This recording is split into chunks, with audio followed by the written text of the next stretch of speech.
कभी कभी ना जिंदगी का बस एक पल, एक छोटा सा लम्हा पूरी जिंदगी पर भारी पड़ जाता है। आज हम एक ऐसी ही कहानी में गोता लगाने वाले हैं। ये कहानी है विलियम ओ डगलस की, एक बहुत ही पावरफुल और पर्सनल कहानी, जिसमें उन्होंने अपने सबसे गहरे डर का न सिर्फ सामना किया बल्कि उस पर फतह भी हासिल की। फ्रैंकलिन डी रूजवेल्ट की ये लाइन हम सबने कहीं ना कहीं सुनी जरूर होगी, लेकिन विलियम डगलस की कहानी इस मशहूर लाइन को सिर्फ एक किताबी कहावत नहीं रहने देती। ये इसे एक असल जिया हुआ अनुभव बना देती है। हमें दिखाती है कि असल जिंदगी में डर से डरने का आखिर मतलब क्या होता है। और यही यही वो सवाल है जो इस कहानी के बिल्कुल सेंटर में है। यही सवाल डगलस के उस जिंदगी भर चलने वाले संघर्ष की नींव रखता है, जिसे हम अब देखने जा रहे हैं। तो चलिए कहानी की शुरुआत में चलते हैं। ये समझना बहुत जरूरी है कि डगलस का पानी को लेकर जो खौफ था वो YMCA पूल में शुरू नहीं हुआ था। नहीं, इस डर की जड़ें वो बहुत ज्यादा गहरी थीं, जो उनके बचपन में ही जम चुकी थीं। तो डर का पहला बीज वो पड़ा था कैलिफोर्निया के एक बीच पर। सोचिए, एक छोटी सी लहर आती है, उन्हें गिरा देती है, और उनके पिता वो तो इस बात पर हंस देते हैं।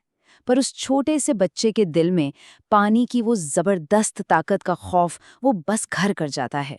और कमाल की बात देखिए, मतलब विडंबना ही है कि इसी खौफ को जीतने के लिए वो YMCA पूल जाने का फैसला करते हैं। और अब हम आते हैं उस दिन पर जिसने सब कुछ हमेशा के लिए बदल दिया।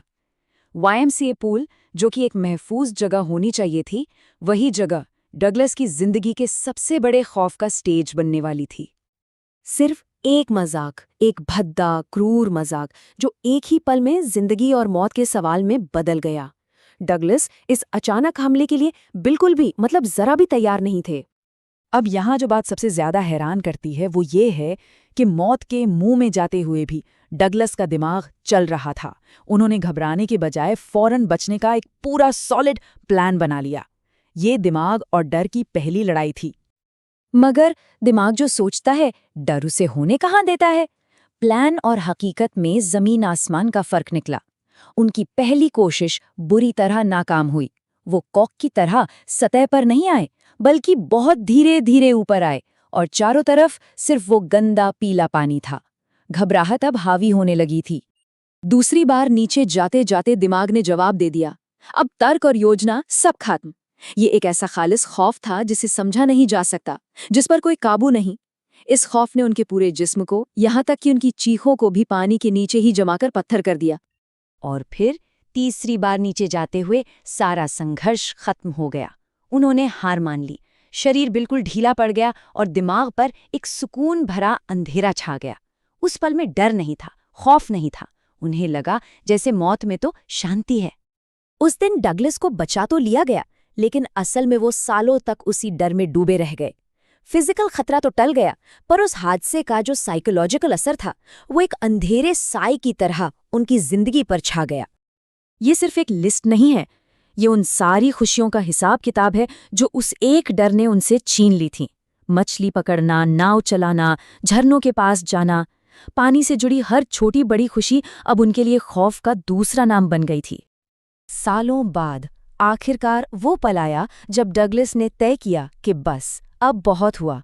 उन्होंने इस डर को अपनी जिंदगी पर हुकूमत करने से रोकने का फैसला किया। और ये एक बहुत बड़ा सोचा समझा कदम था, एक प्रोफेशनल इंस्ट्रक्टर की मदद लेना। और इंस्ट्रक्टर का तरीका वाकई कमाल का था। उसने तैरने जैसी बड़ी चुनौती को छोटे छोटे आसान टुकड़ों में बांट दिया। पहले सिर्फ सांस लेना सिखाया, फिर पैर चलाना, फिर हाथों का इस्तेमाल। हर छोटा कदम एक जीत जैसा था, जो डर की दीवार में से एक एक ईंट निकाल रहा था। और बिल्कुल इसी तरह टुकड़ा टुकड़ा जोड़कर इंस्ट्रक्टर ने एक तैराक को तैयार किया। ये डर को डर से लड़ाने वाली बात नहीं थी, नहीं, ये तो हुनर सिखाकर डर को बेमानी बनाने की तरकीब थी। और एक बार जब सारे टुकड़े जुड़ गए तो एक मुकम्मल तैराक सामने था। लेकिन इंस्ट्रक्टर का काम खत्म हो चुका था। डगलस अब तैरना तो सीख गए थे, पर दिमाग में बैठा वो पुराना खौफ, वो अभी भी जिंदा था। अब उन्हें इस बचे खुचे डर का सामना अकेले करना था। असली फाइनल लड़ाई तो अब शुरू होनी थी। और इस लड़ाई के लिए ना, उन्होंने एक बिल्कुल नया हथियार बनाया, डर को चैलेंज करना। हाँ, जब भी पानी में वो पुराना वाला डर, वो एहसास लौट कर आता था, तो वो उससे सीधे सीधे बात करते थे। भागते नहीं थे, बल्कि उसे उकसाते थे, उसका मजाक उड़ाते थे। और फिर एक और लैब तैर कर ये दिखा देते थे कि असली बॉस कौन है। ये उनकी फाइनल परीक्षा थी जो उन्होंने खुद के लिए तय की थी। सिर्फ पूल में तैरना काफी नहीं था, डर का छोटे से छोटा जर्रा भी बाकी न रह जाए ये पक्का करने के लिए उन्होंने खुद को बड़ी से बड़ी चुनौतियों में झोंक दिया। पहले पूल में अकेले, फिर एक झील के पार 2 मील तैरना और आखिर में बर्फीले पानी में गोता लगाना। और झील के बीचों बीच वो पल आ ही गया। पुराना खौफ एक बार फिर लौटा, लेकिन इस बार डगलस डरे नहीं। वो हंसे। उन्होंने सीधे उस डर को मिस्टर टेरर कहकर पुकारा और पूछा, अब तुम मेरा क्या बिगाड़ लोगे? और वो खौफ भाग खड़ा हुआ। डर के चेहरे पर हंसना ही आखिरी और सबसे बड़ी जीत थी। इस पूरे तजुर्बे में डगलस को एक गहरी समझ दी। उन्हें एहसास हुआ कि मौत में तो एक तरह की शांति है, असल खौफ तो मौत का डर है।